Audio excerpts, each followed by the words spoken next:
So the first thing to remember while we look at the data, the evidence that we have, is that the rigging that happened with respect to this election primarily happened at the offices of the returning officers.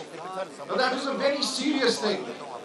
Normally one talks of rigging at polling stations, where the accusation is that the rival candidates carried out the rigging. But once the votes have all been brought to the office of the returning officer, who is a state official, and once the forms, the Form 45, that tabulates the result at every polling station has been brought to the office of the returning officer, one expects that the final aggregate based on the results from each of the polling stations would be done fairly by the returning officer. Unfortunately, sadly, tragically, what happened between the night of the 8th and the 9th of February and during the course of the morning of the 9th of February was a massive assault on democracy in Pakistan. Fictitious Forms 47 were created, which had nothing to do with the underlying vote that had been cast on the 8th of February. The underlying Forms 45 that were delivered at the offices of the returning officers were tampered with, were discarded, and completely fictitious results were created in at least 90 National Assembly constituencies. Now this raises a very serious and troubling question for democracy going forward. What is the point in holding an election if you're going to create a result out of thin air? Why should people come and vote at all on polling day if the result is going to have nothing to do with how they voted? So now what we are facing is a permanent question mark over democracy going forward. If the state officials responsible for safeguarding the election can be won over, can do what they did during the night of the 8th and the 9th and the morning of the 9th of February, then every election to be carried out in Pakistan, to be conducted in Pakistan, becomes a farce. That is why we are standing up and we are saying this farce must be reversed. If it is not, that will spell the death of democracy in Pakistan. This was not just an election fraud. This was a wholesale assault on democracy in Pakistan. And we know this followed months of suppression of the PTI workers, PTI leadership that were picked up in the thousands, the leadership as well as the grassroots workers. Our symbol was taken away in the hope that we would not know who to vote for. This atmosphere of fear that pervaded the election campaign, every day our workers were picked up, our banners, posters, steamers were taken down by official vehicles, municipal corporation vehicles across the country. And anybody who invited us to a corner meeting had his home broken into during the dark of the night. So with this atmosphere, we went into the 8th of February, nevertheless determined to allow the people of Pakistan to speak. And the people of Pakistan roared on the 8th of February. They roared back against the oppression that had been unleashed on them. This was a historic vote. We need to congratulate the people of Pakistan.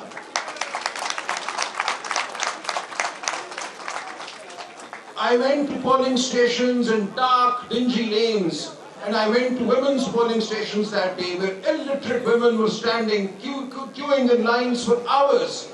And they had actually painted our election symbols on their sleeves, on their hands.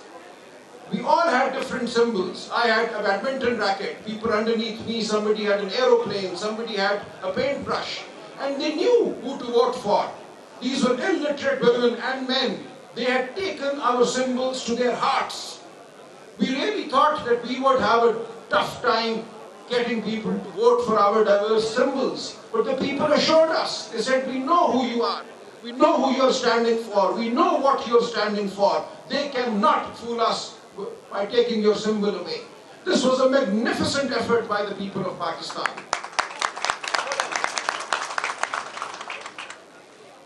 However, what happened was equally disgusting.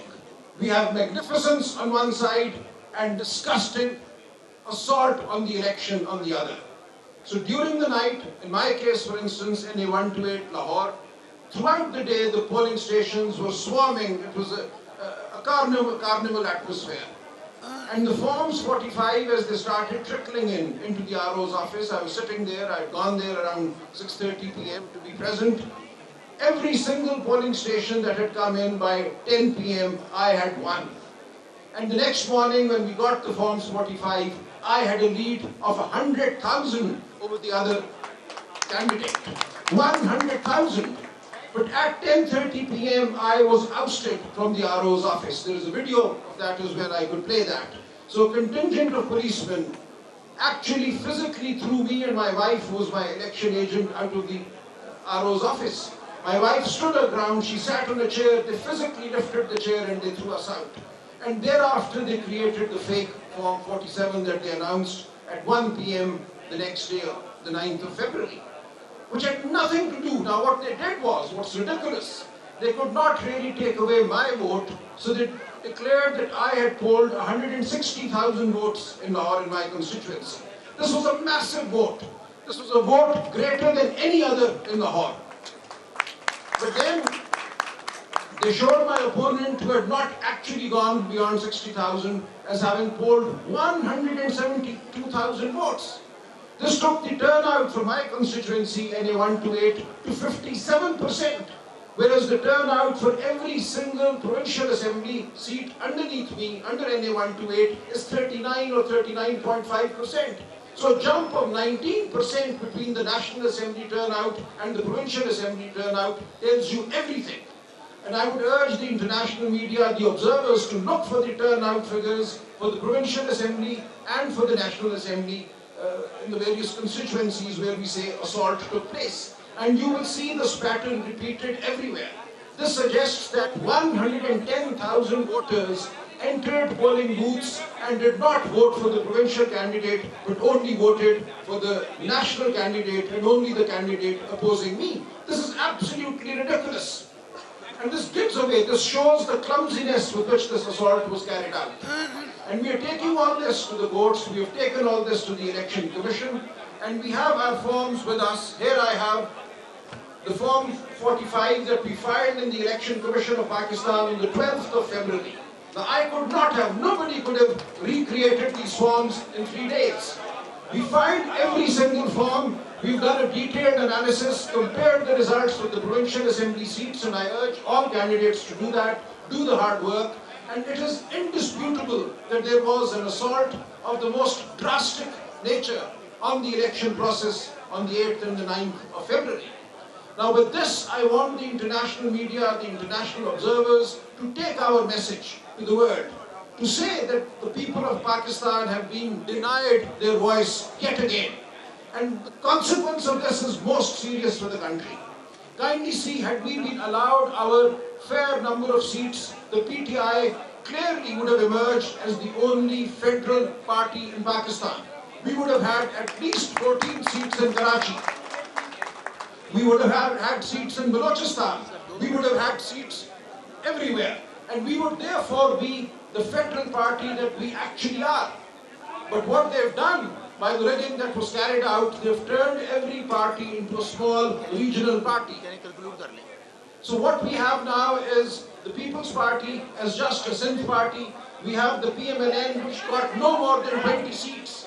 With fake seats given to them, their figure has gone beyond 70. But it is clear that by fracturing the mandate of the PTI, we have done damage to the federal project in Pakistan.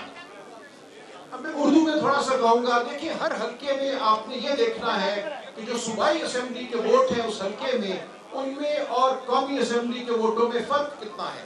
मेरे हल्के में NA 128 में 1,10,000 वोटों का फ़र्क है।